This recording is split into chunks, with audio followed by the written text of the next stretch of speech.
ఈనాడు హిందూ ఇండియాలో నాకంటే ద్వేషించబడే వ్యక్తి మరొకడు ఉంటానంటే అది అతిశయోక్తి కాదు. నన్ను దేశద్రోహిగా అందరూ చిత్రీకరించారు. హిందుత్వ వినాశకుడిగా బద్ధశత్రువుగా చూస్తున్నారు. కానీ ఇదంతా సద్దుమణిగాక భవిష్యత్తులో చరిత్రకారులు నా జీవితాన్నే కనుక సమీక్షిస్తే అప్పుడు దేశానికి నే చేసిన సేవలు గుర్తిస్తారేమో. ఒకవేళ వాళ్ళు గుర్తించలేదంటే నేనేం చేయగలను? నేను చేసిన పని మీద అణచబడ్డ వర్గాల వారికి సడలని నమ్మకం ఉంది. వాళ్ళు తప్పకుండా నన్ను వారి గుండెల్లో పదిలపరుచుకుంటారు.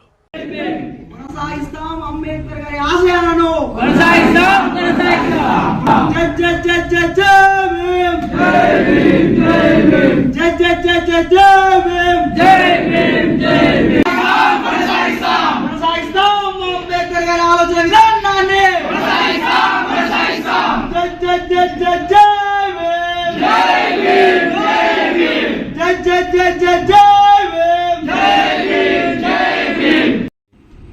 వీళ్ళందరి తరఫున మాట్లాడడానికి ఒక గొప్ప విప్లవకారు పుట్టుకొచ్చాడు అన్నమాట అంబేద్కర్ గారు. అక్కడి నుంచి కొలంబియా యూనివర్సిటీ దాకా దేశ సరిహద్దులు తన జ్ఞానాన్ని దాటి కొలంబియా యూనివర్సిటీ దాకా అక్కడి దాకా వెళ్ళి చదువుకోవడం, అక్కడ నుంచి మళ్ళీ మన దేశానికి వచ్చి ఇంత గొప్ప భారత రాజ్యాంగాన్ని రాయడం, అక్కడి దాకా ఆయన స్థాయిని తీసుకెళ్ళాడు గొప్ప వ్యక్తి అంబేద్కర్ గారు. అంబేద్కర్ గారు ఒక గొప్ప ఎకనామిక్స్, ఆర్థిక శాస్త్రంలో మంచి నిపుణుడు అంబేద్కర్. ఈ రిజర్వ్ బ్యాంక్ తెలిసి ఆర్థిక వ్యవస్థను శాసిస్తుంది భారతదేశంలో ప్రస్తుతం. ఈ రిజర్వ్ బ్యాంకు ఫస్ట్ పునాదులు వేసింది అంబేద్కర్ గారు. అప్పుడు రూపాయి విలువ మన బ్రిటిష్ వస్తువులు కాకుండా ఇతర స్వదేశీ వస్తువులనే కొనుక్కోవాలి. ఆ టైంలో రూపాయి విలువ తగ్గుతుంది అన్నమాట. అప్పుడు బ్రిటిష్ ఉన్న ఆ టైంలో ఈయన పరిశోధన గ్రంథం రాశాడు అనమాట. ఈ రూపాయి origin and solution of the రూపాయి అని రాస్తే ఆ పుస్తకం ఆధారంగా భారతదేశంలో రిజర్వ్ బ్యాంకును స్థాపించాలని అనుకునే వాళ్ళు ఆ పరిశోధనా గ్రంథాన్ని తీసుకొని అందులో ఏముంటుందంటే అసలు ఎలా రిజర్వ్ బ్యాంకుని భారతదేశంలో ఎలా నడిపించాలి, ఎట్లా దాన్ని ముందుకు తీసుకెళ్ళాలి, అవన్నీ వీళ్ళకు తెలియదు అనమాట. ఆయన రాసినటువంటి ఆ పుస్తకాన్ని ద ప్రాబ్లమ్ ఆఫ్ ద రూపాయి it's solution, origin and solution, ఈ పుస్తకం ప్రకారం పరిశోధన గ్రంథం దీనిపైన ఆయన ఎకనామిక్ చేసింది. దీన్ని తీసుకొని రిజర్వ్ బ్యాంకు భారతదేశంలో స్థాపించడానికి మూల కారణం అంబేద్కర్ గారు అనమాట. కానీ ఇప్పుడు మన నోట్ల పైన ఎవరి ఫోటో ఉంటుంది? గాంధీ ఫోటో ఉంటుంది. సరే, ఇంతకన్నా హిందూ కోడ్ బిల్లు ఇది అసలు వీళ్ళు కాంగ్రెస్ చేస్తారా చేయరా అని ఆయన పూర్తి చేస్తేనే ఉంటారని వాళ్ళేమో ఎలక్షన్స్ టైప్లోనేమో హిందూ కోడ్ బిల్లు చేస్తానని చెప్పారు. కానీ తర్వాతనేమో దాన్ని తర్వాత ఒక్కొక్కసారి ఉదాహరణ ఒక్కోసారి ఒక మాట అంటాడు, ఒకసారి చేస్తామంటాడు, తర్వాత దీనివల్ల అసలు దాని మాటే ఎత్తారు పార్లమెంట్లో.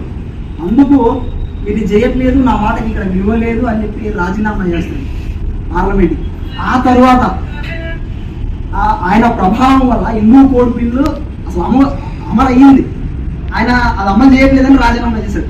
తర్వాత కాంగ్రెస్ గవర్నమెంట్ అదే పని, అసలు హిందూ కోడ్ బిల్లు అమలు చేయడమే పనిగా పెట్టుకుని నెక్స్ట్ ఎలక్షన్స్ లో ఖచ్చితంగా చేస్తామని, ఈ అంబేద్కర్ గారి ప్రభావం మీరు చేయట్లేదని అందరికీ తెలిసిపోతారు అన్నమాట. దేశ ప్రజలకు అందరికీ ఖచ్చితంగా చేస్తామని మళ్ళీ చెప్పడం. అందువల్ల మళ్ళీ కాంగ్రెస్ గవర్నమెంట్ గెలిచిన తర్వాత మళ్ళీ హిందూ కోడ్ బిల్లు అమలు చేస్తుంది. ఇప్పుడు మహిళలకు ఆస్తి హక్కు చట్టం కానీ ఇట్లా కొన్ని ముఖ్యమైనటువంటి హక్కులు ఈ హిందూ కోడ్ బిల్ ద్వారా వస్తాయన్నమాట. ఇట్లా ఈ హిందూ కోడ్ బిల్లు కానీ మంచి ఆర్థికవేత్త. ఈ ఒకటే కాదు, 1900 మనకు రిజర్వ్ బ్యాంక్ గురించి మాట్లాడుకున్నాం. ఈ రిజర్వ్ బ్యాంక్ ఒకటే కాదు, 1942 కంటే ముందు మన ఈ కార్మికులు ఉంటారు కదా, పనిచేసే వాళ్ళ పని వేళలు సమయం కదా, పని సమయం అది కేవలం 12 గంటలు ఉండేది. దాన్ని 8 గంటలకే తగ్గించాడు అన్నమాట అంబేద్కర్ గారు ఆయన ప్రభావం వల్ల. ఇప్పుడు కార్మికులు ఉంటారు కదా, పనిచేసే వాళ్ళకి కొన్ని యూనియన్స్ ఉంటాయి. వాళ్ళకి ఏ ఇబ్బంది వచ్చినా ఆ యూనియన్స్ చూసుకుంటాయి. ఈ యూనియన్స్ స్థాపనకు ఇవన్నీ గొప్ప ఎకనామిక్స్, ఆర్థికవేత్త అంబేద్కర్ గారు. మంచి రాజకీయవేత్త, మంచి భారత రాజ్యాంగ నిర్మాణంలో ఆయన పాత్ర గణనీయమైనటువంటిది. అది ఒప్పుకున్నా ఇట్స్ ట్రూత్. వీళ్ళు ఏదో హిస్టరీని, చరిత్రను మార్చలేదు కదా. ఈ అనగారిన బ్రతుకులోని ప్రజలందరినీ వాళ్ళ చీకటి జీవితంలో వెలుగులు నింపినటువంటి గొప్ప వ్యక్తి అంబేద్కర్ గారు ముఖ్యంగా అందుకోసమే ఆయన జీవితం మొత్తం కొలంబియా యూనివర్సిటీ చదవడం, ఇక్కడికి వచ్చి రాజ్యాంగం రాసిన ప్రతి పనిలో సామాన్యుడికి ఏమైనా ఉపయోగం ఉంటుందా అన్న ఉద్దేశాన్ని దృష్టిలో పెట్టుకొని వాళ్ళకు ఏమిస్తే బాగుంటుంది ఇవన్నీ వీటిని దృష్టిలో పెట్టుకొని మాత్రమే రాజ్యాంగాన్ని రాశాడు. ఈ మనుధర్మ శాస్త్రాన్ని ఈ ప్రపంచంలోని మత ధర్మాలన్నిటినీ అధ్యయనం చేసి భారతదేశంలో కుల వివక్షతకు మూల కారణం మనుధర్మ శాస్త్రమే అని నమ్మి ఆ మనుధర్మ శాస్త్రాన్ని కాజేశారు. అంబేద్కర్ మతానికి వ్యతిరేకం కాదు, అందులో ఉన్న చెడుకు వ్యతిరేకం. అంబేద్కర్ మతానికి కాదు వ్యతిరేకం, అందుకే ఆయన బౌద్ధ మతాన్ని ఎందుకు స్వీకరించాడు? బౌద్ధ మతం సమానత్వంతో ఉండింది, అందరినీ సమానంగా చూస్తారు, అందులో కుల ఇవన్నీ ఉండవు. కాబట్టి అందుకు వ్యతిరేకం అంబేద్కర్, మతానికి కాదు. అందుకే మనుస్మృతిని తగలబెట్టారు అన్నమాట. మళ్ళీ ఈ భారతదేశంలో ఇన్ని చెరువులు ఉన్నా కూడా, కొన్ని లక్షల చెరువులు ఉన్నా కూడా, ఒక్క చెరువులో కూడా దళితుడు నీళ్లు తాగట్లేదు అని ఆయన మహర్ చెరువులో అందరు కొన్ని వేల మంది దళితులతో కలిసి అక్కడ ఉన్నటువంటి నీళ్లు తాగుతాడు. అప్పుడు అట్లా ఎన్నో విషయాలకు ప్రభుత్వాలకు ఎదురు తిరగడం.